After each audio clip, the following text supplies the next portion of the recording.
ಗಣರಾಜ್ಯೋತ್ಸವದ ಪುಟ್ಟ ಭಾಷಣ.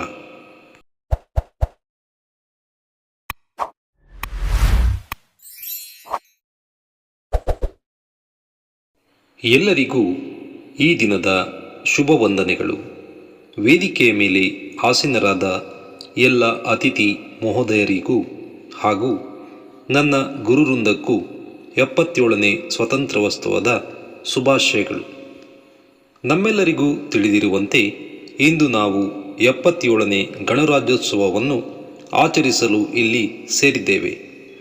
ಪ್ರತಿ ವರ್ಷ ಜನವರಿ 26ರಂದು ಗಣರಾಜ್ಯೋತ್ಸವವನ್ನು ಆಚರಣೆ ಮಾಡುತ್ತೇವೆ. ಇಂದು ಭಾರತ ಸಂವಿಧಾನ ಜಾರಿಗೆ ಬಂದ ದಿನವಾಗಿದೆ. ನಾನು ಭಾರತ ದೇಶದ ಪ್ರಜೆಯಾಗಿರುವುದಕ್ಕೆ ತುಂಬ ಹೆಮ್ಮೆ ಪಡುತ್ತೇನೆ.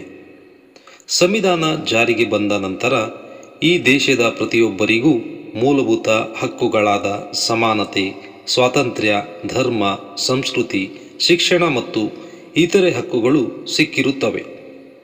ಇಂತಹ ಶುಭ ದಿನ ಮತ್ತು ಐತಿಹಾಸಿಕ ದಿನದಂದು ನಮ್ಮ ದೇಶದ ಸ್ವಾತಂತ್ರ್ಯ ಹಾಗೂ ಸಂವಿಧಾನಕ್ಕಾಗಿ ಶ್ರಮಿಸಿದ ಎಲ್ಲರಿಗೂ ತಲೆಬಾಗಿಸಿ ನಮಿಸಬೇಕಿದೆ. ಇಂದು ನಮ್ಮ ದೇಶದ ಬಗ್ಗೆ ಮತ್ತು ಸಂವಿಧಾನದ ಜಾರಿಗೆ ಬಂದ ದಿನದ ಬಗ್ಗೆ ಕೆಲವು ವಿಷಯಗಳನ್ನು ಹಂಚಿಕೊಳ್ಳಲು ತುಂಬ ಸಂತೋಷವಾಗುತ್ತಿದ್ದು, ಇಷ್ಟು ಹೊತ್ತು ವೇದಿಕೆಯ ಮೇಲೆ ಮಾತನಾಡಲು ಅವಕಾಶ ನೀಡಿರುವುದಕ್ಕೆ ಧನ್ಯವಾದಗಳು. ಸ್ವಾತಂತ್ರ್ಯಕ್ಕಾಗಿ ಹೋರಾಡಿದ ಮಹಾನ್ ವ್ಯಕ್ತಿಗಳ ಆತ್ಮಕ್ಕೆ ಶಾಂತಿ ಕೋರುತ್ತಾ ನನ್ನ ಮಾತುಗಳನ್ನು ಮುಗಿಸುತ್ತಿದ್ದೇನೆ. ಜೈ ಹಿಂದ್, ಜೈ ಭಾರತ ಮಾತೆ.